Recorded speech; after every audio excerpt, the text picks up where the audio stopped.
Okay, this is one I get all the time, and it is, what are the key differences between our Nespresso compatible options?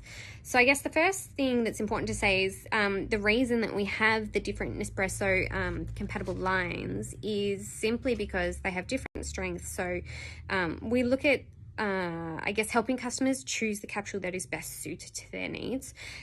So first, of course, we have a Wake Up, which is a zero waste option. So this has a still base and the still lid. With the Wake Up, we would usually suggest 2 capsules if you want to get a really strong coffee, simply because you need to work a little bit harder to get a good pressure build-up behind that lid. So, I mean, you can make a crema with Wake Up. You've just got to play with it a bit more to find, like, that happy spot. Then at the other end of the scale, we have Blue Cup. So these are famous for making a really good reusable capsule coffee. We've got a really good write-up in the age for these ones.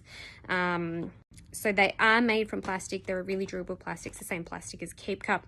I think we say about 400 plus uses for these, so they're still highly sustainable options. So if you want like a really strong coffee with a good crema, but an eco-friendly option, I would always recommend going for Blue Cup.